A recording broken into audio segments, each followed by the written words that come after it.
It's okay not to be positive and to be unhappy and to not smile and to not have a good day.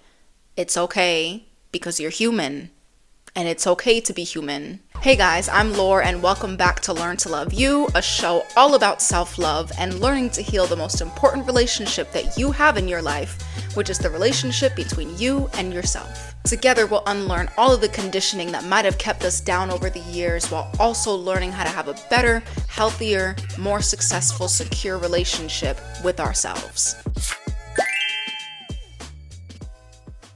In this episode, we're going to be talking about something very important, which is toxic positivity and spiritual bypassing in general, pretending like you're happy all the time when you're actually not, and how this constant need to always be positive and happy and on top of our shit actually makes us neglect ourselves more. And although it's great to be positive, it's always great to have a positive mindset and have a positive outlook on life. It can be very well intended to go about life in this way, but it can also be very harmful if you're using it in a way to try to bypass all of the negativity and the pain that you might be going through. Well, I don't understand. How can positivity be toxic? I mean, it's positivity, for crying out loud. Well, there's a difference between regular positivity, I feel like, and toxic positivity. Regular positivity is called for. Like, say that you got an A on your test. Positivity, great, Say that you achieved something great. Positivity, wonderful, wonderful. Say that you just got married. Wonderful. Positivity, great. But imagine, just for a moment, imagine that someone got into a car accident. And someone's like, oh, well, just look at the bright side, You're not dead, so it could have been way worse. You should be positive about the situation. That's toxic positivity. Or, I'm so sorry that, I hurt your feelings, but, you should just be positive anyway because you're being a brat and you're being dramatic. So just be positive because it's not my issue that I hurt you. It's your issue for feeling hurt. It's your issue for feeling hurt? And the thing is, we often do this to ourselves. We tell ourselves things like, oh, well, I can't feel this way. I can't be this way, or else I'm going to be dramatic. Or, things could be way worse for me, so I don't have the right to feel the way that I feel.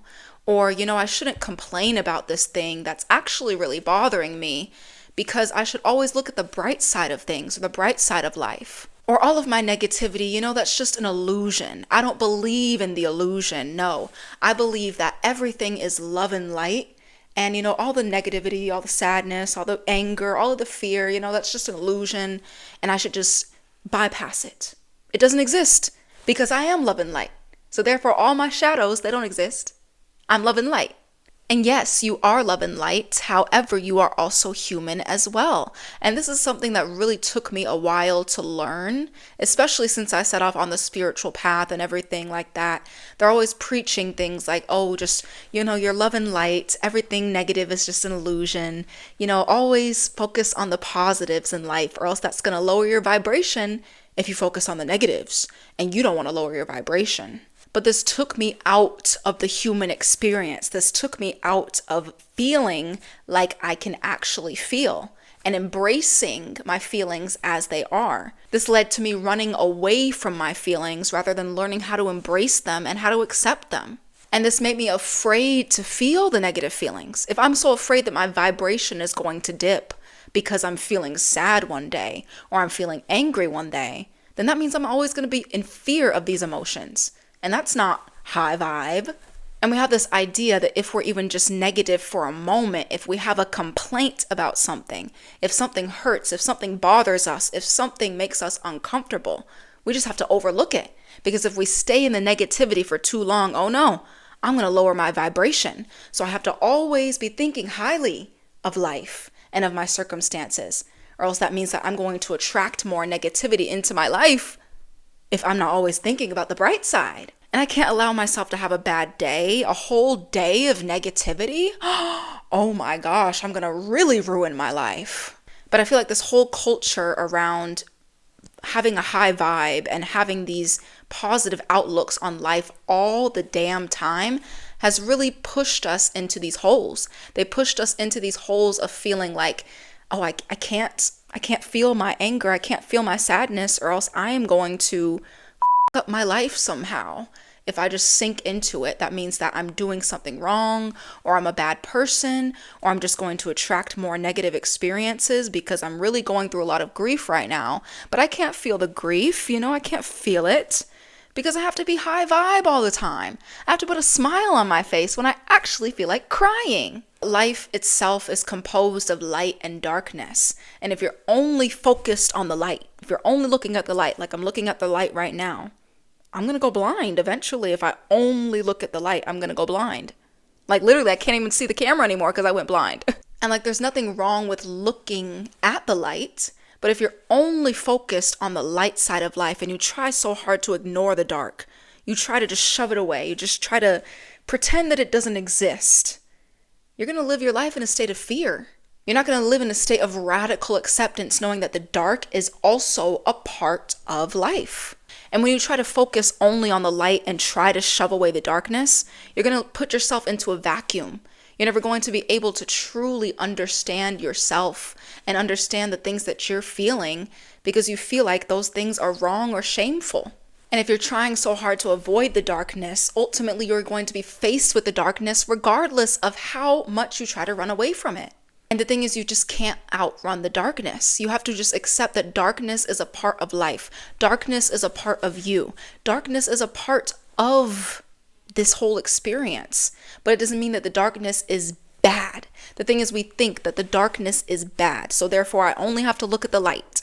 I only have to focus on the positives. I only have to focus on the high vibes and the good times and the good vibes. And if I look at the negativity, if I look at the darkness, if I acknowledge the sadness, then that means that it's going to persist and it's going to take over me. And I'm afraid of it taking over me. And it's totally understandable to feel like you don't want to look at the darkness because you're afraid of it. You're afraid of it taking you over. You're afraid of sucking yourself back into negative thought patterns because, you feel like you've transcended these things by only focusing on the positives. And this was something that I was struggling with for a long time, especially when I had depression when I was a teenager.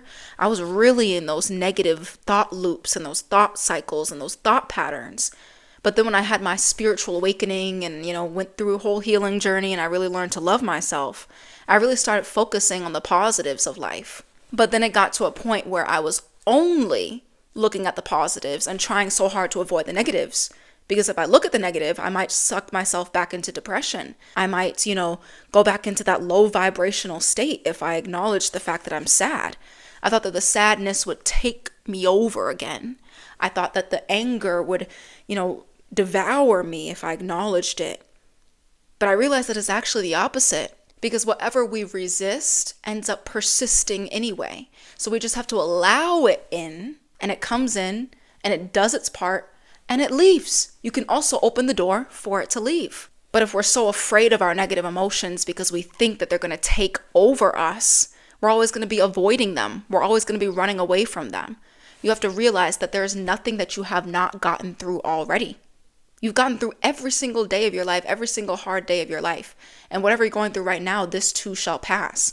So if you sit with a negative emotion, just know that that will pass too. But we also can't only focus on the dark side. Imagine only focusing on the dark side. If you stare too deeply into the darkness and avoid the light, what's the point of life? This is why we have to allow the light and the dark to influence us, to take over us, for us to bathe in the light and the dark. When the light comes, bathe in it. When the dark comes, bathe in it. Allow it to wash over you. And realize that you can always get out of the bathtub. But while these emotions are here, whether they're light or dark, you have to allow them in and let them show you what it is that you're meant to see. If we only look at ourselves when we're going through positive times and good vibes and, you're on top of your shit, that's not really looking at yourself. I mean, it's looking at one part of yourself, but you're not just that one part. You're not just that one part that has it all figured out. You're not this one part that's always happy. You're not this one part that has it all together all the time. No. You're also that puddle. You're also that hurt and that pain and those negative things and those negative feelings. You also have those things in you as well. You have those shadows, you have those darknesses, you have those wounds, and you have to allow yourself to see yourself in that state and not neglect yourself in that state. Because when we're truly touched by these emotions, we can let them show us. We can let them show us where it is that we need to focus on, where it is that we need to heal, where it is that we need to, what we need to integrate. And they teach us far more about who we truly are, looking at the light and the dark within you, than just focusing on one side. If you're only looking at the darkness, you'll never see the light within yourself. But if you're only focused on the light, you're never going to see the darkness within yourself that needs to be loved and healed and brought into the light. And so if you are in the depths of life, if you are bleeding out inside, get yourself a Band-Aid first. Be like, hey, this hurts. I just need to be with this wound right now. I need something to patch up what's going on here. I need to focus on this first. This hurts. And it's okay that it hurts, you know? It's okay that this thing hurts right now.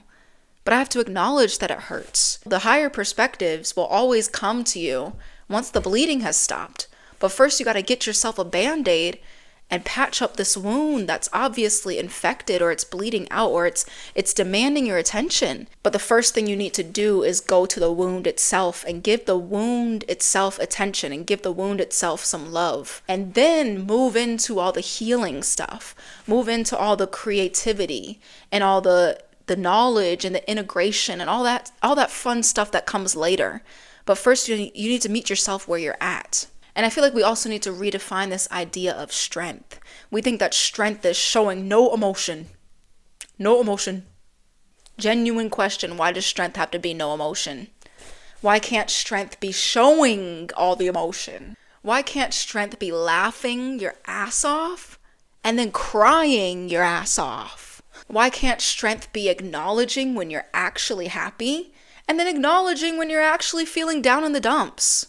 I feel like this idea of strength being no emotion, it's just this idea from people who have been just too afraid to express their own emotions. And so they think that strength is me doing this. So I have to tell everybody else that their emotions are invalid. You know, having an emotional reaction means that you're weak. You know, being sad means that you're not man enough, or you're not woman enough, or you're not strong enough. And you just need to toughen up. Because if you toughen up and you don't show emotion, then that's true strength. America. But I feel like this is when I say this, I don't mean men, but I mean masculine approach to having emotions. When we are so focused on logically solving or logically in our emotions to the point where we're not actually in our emotions, then we start to judge emotions as good or bad, right or wrong, acceptable or unacceptable. Like if I feel sad, you know, is that right or wrong to feel sad? If I feel angry, is it right or wrong to feel angry? You know, if I feel afraid, should I justify this fear, or is this fear unjustified? And when we try to use this logical brain to try to solve our emotions, we often end up not feeling our emotions to the fullest extent because we're like, do I have permission to feel this thing or not? But when we approach the emotion from the feminine, I don't mean women, but I mean feminine. When we approach the emotion from the feminine rather than the masculine, like the logical perspective, but rather the feeling perspective, we realize that emotion isn't meant to be logic. It's meant to just be flow. It's like an energy. Energy flows. Energy isn't structured. And I feel like this fear of, you know, attracting more negativity by feeling negative is just something that they want to tell you in order to keep you away from actually knowing yourself. Because anyone who's actually really been able to transcend all of their shadows knows that they have to look at their shadows first. I feel like there's such an emphasis on having everything figured out, having everything together, you know, manifesting your dream life and your dream reality. And that means that you always have to be thinking positively, or else that's not going to happen. But I really feel like we have to go through these dark periods of life to really get to know ourselves. And through that getting to know ourselves, that's how we create the life of our dreams. If we don't know ourselves, how can we know what we want? I feel like this idea of self-love has turned into this idea that I only love myself if I'm on top of my shit. If I achieve my dream self, then I love myself. If I, accomplish these things, then I love myself. But if I'm crying on the floor, then shame on me. If I don't have everything figured out, then shame on me. I'm a failure. I'm just a failure because I'm not happy and I'm not figuring out life and I'm kind of just in a rut and, shame on me for being there. But self-love isn't about shaming yourself. Self-love is about embracing yourself. If you are on the floor crying, embrace yourself. Give yourself that hug. Give yourself that permission to just be in that moment and be with yourself, knowing that you can always get out of there. You can always get out of that state, and you will. But while you're there, just be with yourself. Don't shame yourself out of that state. Also, something that I recently learned is that I don't always have to be focused on seeing the higher perspectives or the bigger picture of things. And there was this one night a couple months ago where I was just really down in the dumps. And I was crying. I was on my bed. I was crying, but it really just felt like I was bleeding out inside. Like I had this wound that just felt open.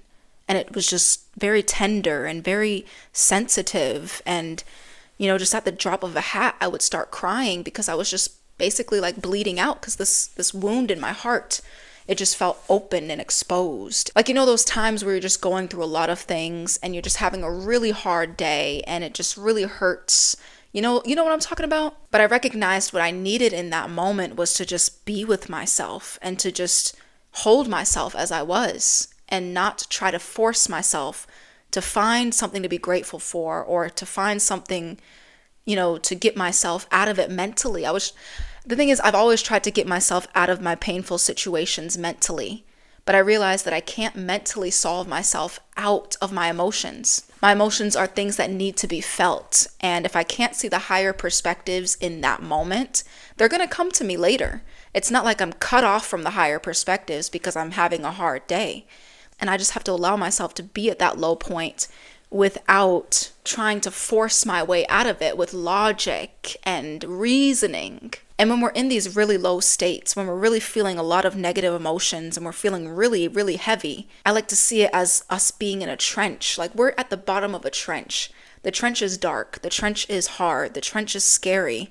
The trench has things that are unknown in it and uncertain. And then when someone's up on the mountaintop saying, hey, just look at the bright side. Oh my gosh, I can see everything from up here. Look at these beautiful higher perspectives. You just need to see them too. I mean, you're all the way down in the trench. It's not a great view from there, but I'm seeing everything up on this mountaintop right now. Life is great up here. It's like when we're in this trench, like you can't see what the person on the mountaintop is seeing. You can't see the higher perspectives when you're literally bleeding out inside. You can't see the higher perspectives when you are literally going through the deepest depths of life. And to force yourself to try to see something that you can't see, that's not going to happen. The thing is, if you're in the trench, you got to accept the fact that you're in the trench. But you're not going to stay in the trench. No. The thing is, we think that if I acknowledge that I'm in the trench, I'm always going to be in the trench. And one day you'll get to the mountaintop as well. One day you'll be able to see everything and it will all make sense to you. But while you're in the trench, you don't have to force yourself to have a mountaintop view when you obviously don't. You just have to allow yourself to be in the trench. It might be dark, it might be scary, but there are other people in the trench too. It's not just you all by yourself, even though it might feel like you're the only one in the trench. And there are a lot of times where I feel like I've been the only one who's been in the trenches, but that's not true. Everybody's been in the trenches at one point or another. A lot of us just don't show it when we are in the trenches. You just have to be compassionate with where you're at and recognize that, hey, I don't have to see the mountaintop if that's not what I see. If I'm looking at the trench right now, then I'm in the trench. But I have to love myself in the trench. I can't just abandon myself here. It's going to be a lot harder to get out of the trench if you abandon yourself in the trench. And I feel like the patriarchy and capitalism have kind of damaged the way that we're able to feel. And we think that, we have to just be tough all the time. We have to be in our masculine all the time. That means that we can't feel. We always have to think, and logic and reason, but not feeling and intuition and emotion. And this whole concept of a brave face, like why can't a crying face be a brave face? Why does a brave face have to look like this, That's not a brave face, that's a horrifying face. But why can't a brave face be a happy face, a sad face, an angry face, a whatever face, Why does a brave face have to be this stoic or this bubbly happy face all the time? Like, why can't it just be however you're feeling? If it's a happy face, then great. If it's a sad face, then great. If it's an angry face, then great. Whatever you are, being who you are. That is the bravest thing that you can be. That is the bravest expression that you can be.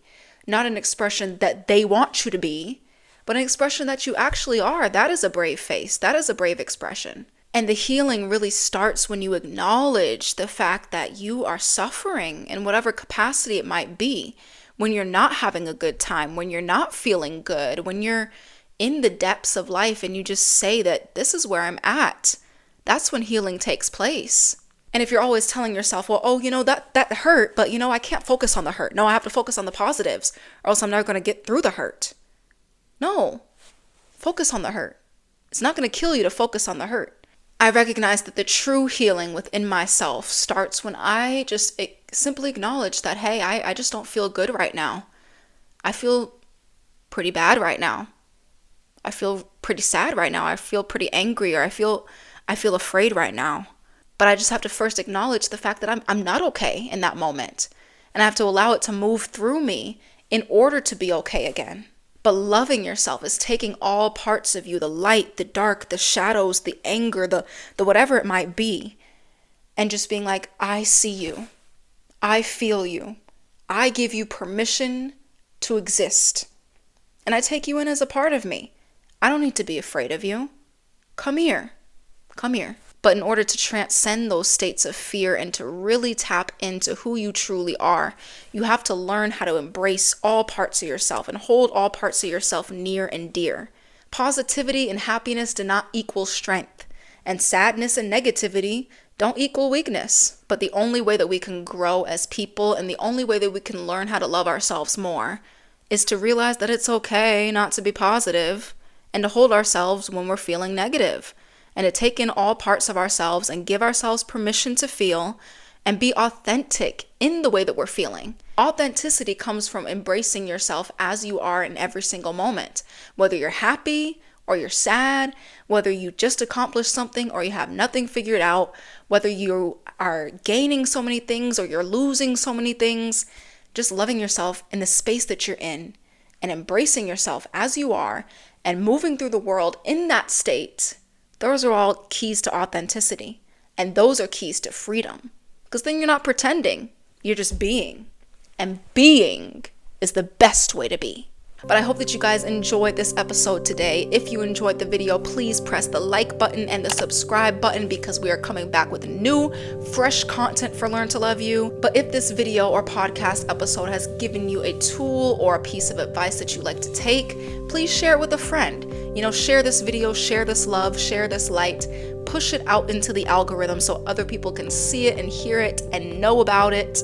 But just know that you are not weak for feeling the way that you feel. It's okay not to be positive. If you're not having a good day today, all right, right on. No worries. You'll have a good day at some point. But if it's not today, don't worry about it. It'll come. But it doesn't have to be today. But just remember that I believe in you, but I just want you to believe in yourself. I will see you guys next time.